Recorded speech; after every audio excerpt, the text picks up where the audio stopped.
Informasi pertama pemirsa, kunjungan bilateral Indonesia ke Arab Saudi menghasilkan kesepakatan yang mengikat. Di mana Presiden Prabowo Subianto dan putra mahkota sekaligus Perdana Menteri Kerajaan Arab Saudi, Pangeran Mohammed bin Salman bin Abdul Aziz Al Saud, sepakat untuk memperluas dan meningkatkan kerjasama strategis investasi di berbagai sektor.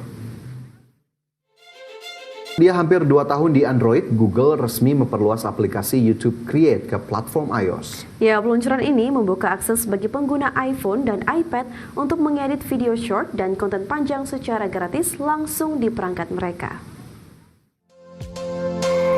Pemirsa, Taito Corporation dan Arc System Works mengumumkan Bubble Sugar Dangerous, judul baru dari seri klasik Bubble. Game ini akan dirilis musim dingin 2025 di Amerika dan Eropa untuk PlayStation 5, Nintendo Switch, dan PC via Steam. Namun demikian, versi Jepang akan menyusul tahun 2026.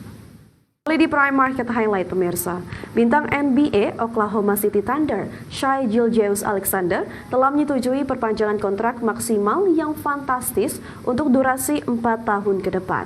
Di mana kontrak mewah ini akan mengikatnya hingga musim 2030-2031 dengan bayaran mencapai 4,6 triliun rupiah. Pemirsa, Kementerian Kesehatan menerima 51 aduan dugaan pelanggaran disiplin alias malpraktik di fasilitas pelayanan kesehatan sejak tahun 2023 hingga 2000. Dan Pusat Statistik mencatat total kunjungan wisatawan mancanegara mencapai 1,31 juta orang, naik 12,15% secara bulanan. Ya, adapun wisman paling banyak berasal dari negara Malaysia mencapai 18,26%.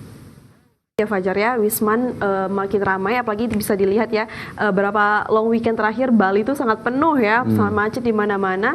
Ini juga semoga kedepannya juga Indonesia bisa memperbaiki lagi ya untuk jalan-jalannya dan apalagi untuk kemacetan itu ya, karena kita sebenarnya sangat disayangkan jika Wisman datang ke Indonesia misalnya Bali atau Jakarta tapi macet-macetan terus, malah mendapatkan review negatif kesannya dari para wisatawan ya. Ya, meskipun memang sekali lagi meskipun Bali memang masih menempati posisi pertama begitu ya sebagai lokasi yang dikunjungi wisatawan mancanegara, tapi ini sudah seharusnya lokasi-lokasi lain juga kemudian digalakkan, digencarkan agar kemudian juga bisa mengundang wisatawan mancanegara ke Indonesia, karena kita jangan kalah juga ya dengan Thailand, Malaysia, bahkan Vietnam katanya sedang lagi naik daun sekarang untuk kemudian dikunjungi wisatawan global. Nah, mungkin apa yang bisa kita lihat dari sana untuk kemudian bisa kita tirulah sedikit demi sedikit yang baik-baiknya agar kemudian bisa memboost lagi kunjungan wisatawan mancanegara ke Indonesia. Berikutnya, pemerintah memastikan kembali melanjutkan insentif motor listrik pada Agustus tahun ini. Di mana pemerintah sudah menyepakati anggaran senilai 250 miliar rupiah untuk insentif motor listrik dapat kembali dilanjutkan. Baiklah pemirsa, kita beralih ke informasi lainnya di mana Kementerian Investasi dan Hilirisasi menegaskan dalam 5 tahun ke depan pemerintah ditargetkan bisa global termasuk dampak dari perang dagang dan konflik geopolitik di Timur Tengah. Ia menyampaikan bahwa paradigma masyarakat terhadap dunia kerja juga perlu diubah. Pertama pemirsa, kunjungan bilateral Indonesia ke Arab Saudi menghasilkan kesepakatan yang mengikat. Di mana Presiden Prabowo Subianto dan putra mahkota sekaligus Perdana Menteri Kerajaan Arab Saudi, Pangeran Mohammed bin Salman bin Abdul Aziz Al Saud, sepakat untuk memperluas dan meningkatkan kerjasama strategis investasi di berbagai sektor. Apresiasi begitu ya, Vin, bagaimana kemudian kemitraan yang terus diperkuat antara Indonesia dan Arab Saudi, dan dari nilai investasi yang cukup fantastis tadi, ini tentunya mencakup sejumlah bidang termasuk diantaranya energi bersih, petrokimia, dan juga bahkan kesehatan. Ya, Fajar, selain investasi juga tadi Presiden Prabowo atau Indonesia juga ingin mempercepat nih perjanjian dagang atau FTA dengan negara-negara di Teluk Arab, dan dimana kalau juga kita sudah ada memiliki perjanjian dagang seperti ini, kita bisa memperluas lagi pasar ekspor Indonesia dan juga mendapatkan lebih banyak investasi strategis ya.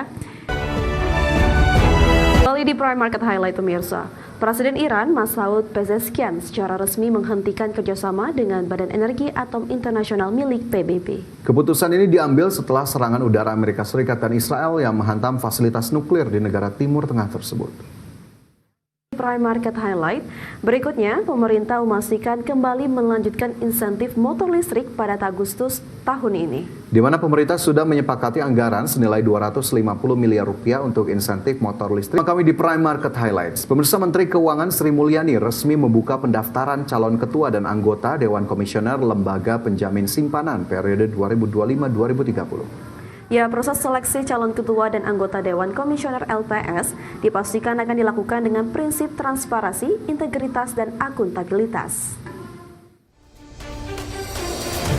DPR RI resmi mengesahkan Ricky Perdana Ghazali sebagai Deputi Gubernur Bank Indonesia periode 2025 hingga 2030. Penunjukan Ricky Perdana Ghazali sebagai Deputi Gubernur Bank Indonesia usai melaksanakan Fit and Proper Test pada 1 Juli 2025 di Komisi 11 DPR RI 1 Juli kemarin. Pemirsa IDEX Channel dan PWC Indonesia kembali menggelar ESG Workshop 2025. Ya, ESG Workshop 2025 ini diharapkan dapat bermanfaat bagi para peserta, utamanya dalam mengimplementasikan ESG di masing-masing perusahaan.